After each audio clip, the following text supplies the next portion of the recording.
안녕하세요. 유상민 목사입니다.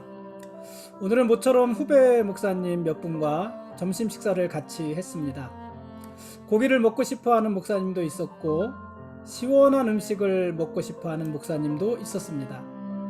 결론은요, 시원한 막국수에 수육을 먹는 것이었습니다.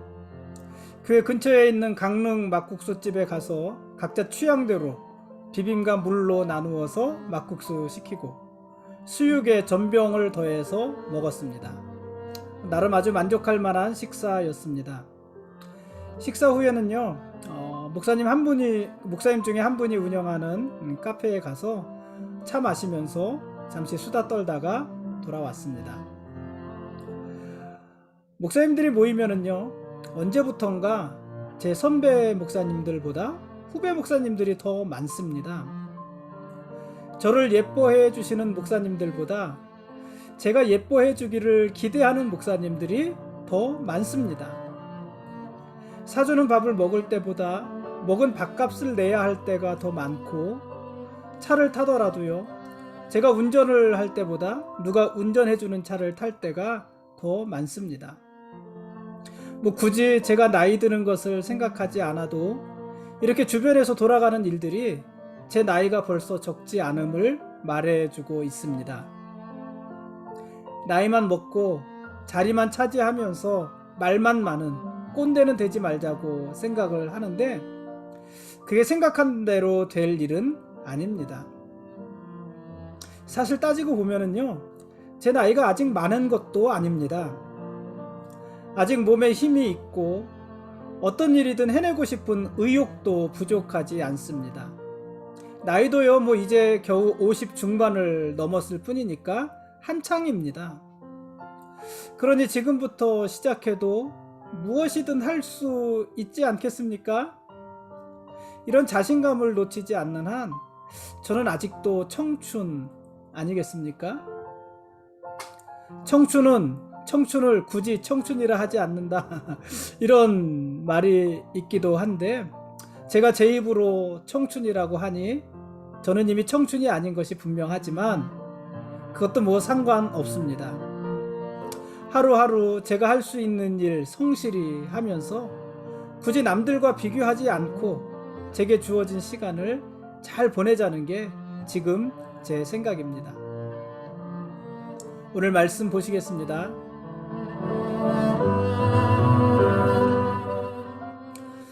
오늘 읽을 말씀은 예레미야서 42장부터 45장까지 말씀입니다. 예루살렘이 무너진 이후에요, 유다의 백성들은 삶의 방향을 잃었습니다. 그렇지 않았겠습니까? 나라가 망했으니까 갈 데도 없고 뭐 할 수 있는 게 있었겠습니까? 게다가 바벨론 왕이 세운 총독 그다랴가 암살당했잖아요.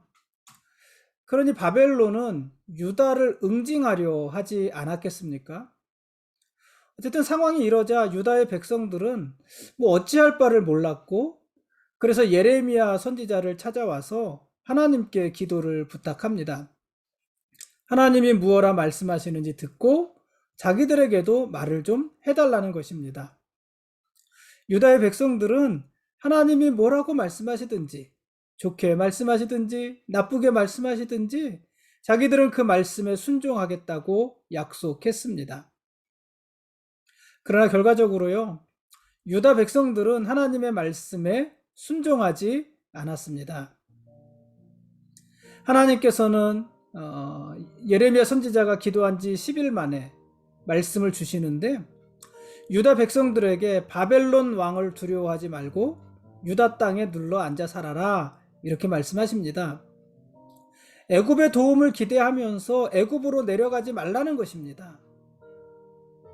하나님은 유다가 바벨론에 멸망하기 전부터 애굽에 내려가는 것을 경계하셨잖아요. 유다가 멸망한 지금도 애굽으로 가지 말라는 것입니다. 그러나 유다 백성들은 하나님의 말씀을 듣지 않습니다. 유다 백성들은 예레미야 선지자가 거짓말을 하고 있다고 생각을 했습니다. 그들은 애굽 땅에는 그들이 보는 애굽 땅에는 전쟁도 보이지 않고 나팔 소리도 들리지 않고 양식도 풍부한 곳이었습니다. 그들이 보는 애굽은 그랬습니다. 그런데 예레미야 선지자가 자신들을 애굽으로 내려가지 못하게 하니 전쟁도 없고 나팔 소리도 없고 양식은 풍족한 그 애굽 땅으로 내려가지 못하게 하니 예레미야 선지자가 그렇게 하는 것은 자신들을 갈대아 사람들의 손에 넘겨 죽이기 위함이다, 이렇게 생각을 했습니다. 기도를 부탁할 때의 마음과 기도의 응답을 받고 나서의 마음이 다른 것입니다. 기도를 부탁할 때에는 하나님이 어떻게 말씀하시든지 그대로 듣겠다, 따르겠다, 순종하겠다, 이렇게 생각을 했지만 막상 하나님께서 이러이러하라 말씀하시니 자기들 마음에 들지 않은 거예요. 자기들의 계획과 맞지 않은 거예요. 그러니 뭐라고 말을 한 거냐면, 하나님이 이렇게 말씀하셨으면 우리가 들을 텐데 하나님이 이렇게 말씀하셨을 리는 없고 예레미야 선지자가 거짓말하는 거다. 예레미야 선지자가 우리를 바벨론의 손에 죽게 하기 위해서 거짓말하는 것이다, 이렇게 말을 하고 있는 것입니다. 결국요, 가레아의 아들 요하난과 모든 군 지휘관들이 유다의 남은 자들, 곧 남자와 여자와 유아와 왕의 딸들, 그 외의 모든 사람들을 데리고 애굽으로 갔습니다. 하나님께서 그렇게 가지 말라고 하는 애굽으로 갔습니다. 심지어는요, 예레미야와 네리야의 아들 바룩이 누군지 혹시 기억하십니까? 예레미야가 전하는 말을 받았었던 서기관, 그리고 그 말씀, 예레미야를 통해서 받아 적은 하나님의 말씀을 고관들 앞에서 낭독했던 바로 그 바룩입니다. 그 바룩까지 강제적으로 애굽으로 데리고 갔습니다. 그렇게 유다의 백성들은 여호와의 말씀에 순종하지 않은 것입니다. 하나님께서는 이렇게 하나님의 말씀을 어기고 애굽으로 내려간 유다 백성들을 심판하실 것입니다. 애굽으로 내려간 유다 사람들은 칼과 기근과 전염병에 모두 죽을 것입니다. 그들이 두려워하던 바벨론의 칼이 애굽 땅에까지 따라와서 그들을 다 죽일 것입니다. 바벨론의 느부갓네살 왕은 애굽까지 쳐들어와서 애굽 신들의 모든 산당을 다 불사르고 애굽의 바로, 애굽의 왕 호브라까지도 죽일 것입니다. 하나님의 심판입니다. 유다 백성들은요, 애굽에서도 우상을 섬겼습니다. 특히 하늘의 여왕이라는 여신을 섬겼는데, 이 하늘의 여왕은 다신의 신이었습니다. 다산의 신이었습니다. 유다 백성들은 자기들이 하늘의 여왕에게 전제를 드리면서 섬길 때는 먹을 것이 풍부하며 복을 받고 재난을 당하지 않았다, 이렇게 말을 했어요. 44장 17절입니다. 더 가관인 것은 이렇게 우상을 섬길 때는 자기들이 모든 것이 다 좋았는데 하늘의 여왕에게 드리던 분향과 전제를 그치자, 그러니까 우상 섬기는 일을 그치자 그 후로부터 모든 궁핍과 칼과 기근이 찾아왔고 거기에 자기들은 망했다, 이렇게 이야기를 했습니다. 44장 18절입니다. 그러니까 이게 무슨 말이냐면은, 우상은 자기들에게 풍성한 복을 주었지만 하나님은 자기들을 고통스럽게 했다는 것입니다. 망하게 했다는 것입니다. 유다의 백성들은 예루살렘이 우상 숭배하다가 망하는 것을 다 보았지만 여전히 애굽에서도 우상을 버리지 않고 있는 것입니다. 하나님께서는 이런 유다 백성들의 심판을 다시 선포하십니다. 하나님의 말씀을 어기고 애굽 땅으로 내려가서 우상을 섬기는 유다 백성들은 애굽 땅에서 칼과 기근에 망하게 될 것입니다. 그들이 보호받으려 했던 애굽 땅에서 보호받지 못하고 그곳에서 다 죽을 것입니다.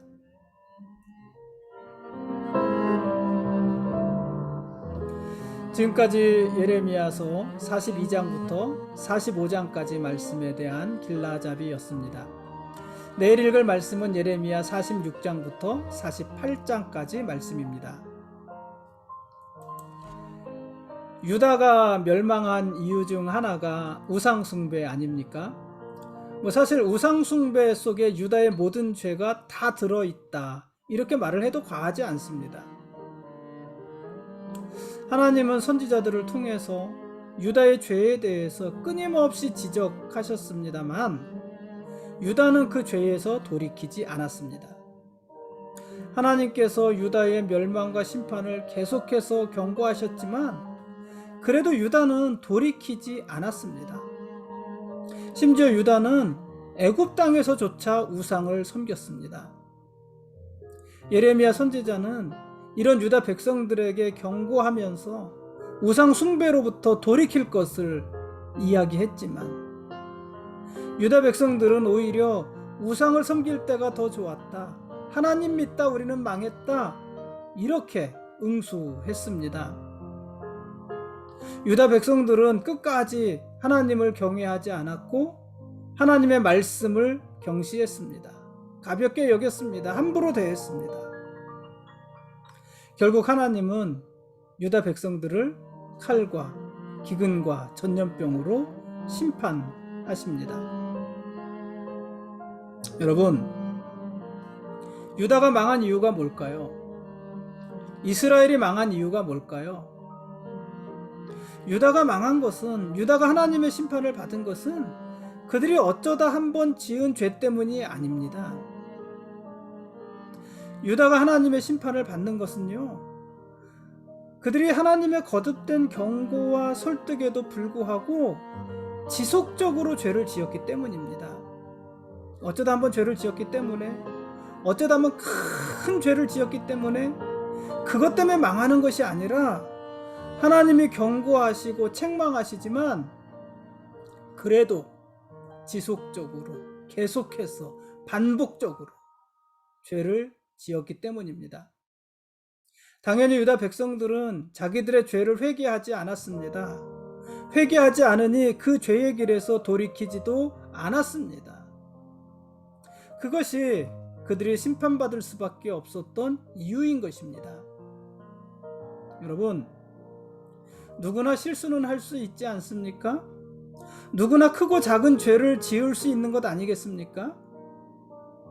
그것은요, 그렇게 큰 문제가 아니에요. 실수하고 죄를 짓고, 사실 우리에게 죄 자체가 그렇게 큰 문제는 아닙니다. 아담 이후로 죄로부터 자유로운 사람이 어디 있겠습니까? 누구든지 죄를 지으며 삽니다. 그러지 말아야 되지만 목사도 죄를 짓고 장로도 죄를 짓습니다. 여러분도 마찬가지 아니십니까? 어쩔 수 없습니다. 우리가 그렇게 짓는 죄는요, 회개하고 용서받으면 됩니다. 하나님께서는 언제든지 우리의 죄를 용서해 주시는 분이십니다. 하나님은 우리 죄를 용서하기 위해서 이미 독생자 예수를 십자가 위에서 죽이셨어요.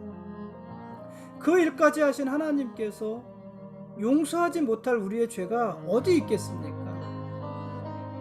독생자 예수를 십자가에 죽이면서까지 우리 죄를 용서하셨는데 용서하지 못할 죄가 어디 있겠습니까? 없습니다. 그런데 문제는요, 우리가 그 죄를 우습게 알면서 반복한다는 것입니다. 죄를 진심으로 회개하지 않고 죄에서 돌이키지 않는다는 것입니다. 회개하지 않고 돌이키지 않으니까 용서도 없는 것이고요, 용서받지 못한 죄가 있으니까 심판받는 것 아니겠습니까? 어쨌든 죄를 반복하는 거예요. 그게 문제예요. 회개하지 않는 것이에요. 돌이키지 않는 거예요. 끊임없이 반복하는 것입니다. 그러다가 나중에는요, 그 죄를 죄로 여기지도 않을 만큼 그 죄에 대해서 무감각해지는 것입니다. 처음에 죄를 질 때는 그 죄 때문에 가슴이 두근거리고 불안하고 초조하고 이 죄 때문에 내가 지옥 가는 것 아닌가, 그런 걱정이 들었었는데 그게 2번, 3번 반복되면서부터는 무뎌지는 거예요. 죄라고 생각이 안 되는 거예요. 그 정도는 누구나 할 수 있는 일이라고 여겨지는 거예요. 그러니 회개하지 않고 돌이키지 않고 끊임없이 그 죄를 반복하는 것입니다. 하나님께서는 여러 가지 방법과 경로를 통해서 우리에게 경고하시면서 우리가 그 죄에서 돌이켜야 될 것을 말씀하시지만 정작 우리는 죄의 문제를 심각하게 여기지 않습니다. 그리고 끊임없이 죄를 반복하고 또 반복합니다. 그래서 망하는 것입니다. 그래서 심판을 받는 것입니다. 그러니 죄는요, 아주 심각한 문제 아니겠습니까? 여러분, 혹시요 반복해서 반복적으로 짓는 죄가 있으십니까? 그렇다면 여러분은 그 문제를 아주 심각하게 고민해 보셔야 합니다. 그리고 어느 순간 결단하여서 반복적이고 습관적인 그 죄에서 돌이키셔야 합니다. 그래야 우리가 사는 것입니다. 오늘은 여기까지 하겠습니다. 하나님이 우리의 왕이십니다. 그리고 우리는 그분의 거룩한 백성들입니다. 고맙습니다.